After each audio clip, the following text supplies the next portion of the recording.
In 1999, we had relatively few drug death overdoses. But as you can see, as we move through the decade, that it ramps up. And now, right here, this graphic column shows what an epidemic looks like. Senator Vanderwall, you've been very concerned about the opioid epidemic on its impacts on rural Michigan. I mean, what are some of the bigger topics you're most concerned about?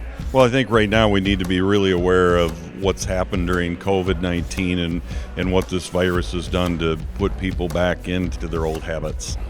Yes, because people aren't getting therapy in rural Michigan as they are in the bigger cities. And also, you're very concerned too about the pipeline of drugs, how drug cartels and drug gangs based here in Michigan are moving drugs into the rural areas. Could you tell us a little bit about that? Absolutely. We've seen that the pipeline has gone to rural areas because there is a bigger market there. It's easier to get. And if they're the only ones that are operating, they have a tendency to move up. An example is where my hometown is, Mason County, end of the highway, first stop, easy access.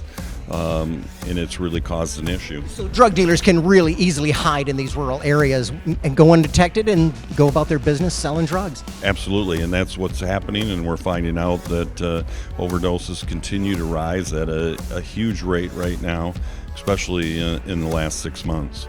Senator, thank you so much. I know you've got a busy day on the Senate floor today, and I really appreciate you coming on. Well, thank you very much for the opportunity, and again, we're going to continue to work to make sure that we make inroads with this major crisis. Thank you. Thank you. I appreciate it. Our next guest is Dr. Lyons. He's with the Michigan Association of Chiropractors.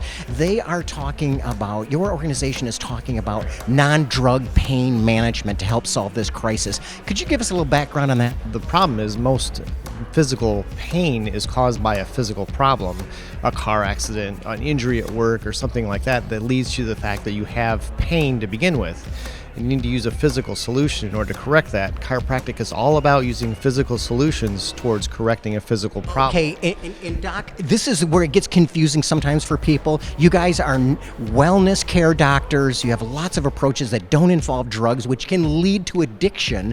What exactly does a chiropractor do to relieve pain? I mean, what is the process? A chiropractor removes that interference to the nervous system so that the pain is lessened. Okay, so chiropractors are giving gentle adjustments to the limbs and your spinal cord, and that can help relieve the pain. We get very good results with pain management and pain reduction through physical means of removing subluxation. Doctor, thank you so much. I appreciate the work you're doing statewide and through the Michigan Association of Chiropractors. It's just awesome. Thank you. Well, there you have it. Those are some of the techniques that doctors are using to get people off pharmaceutical drugs, which can lead to serious drug addiction. I'm Joe Ross with CR News. Thanks for tuning in.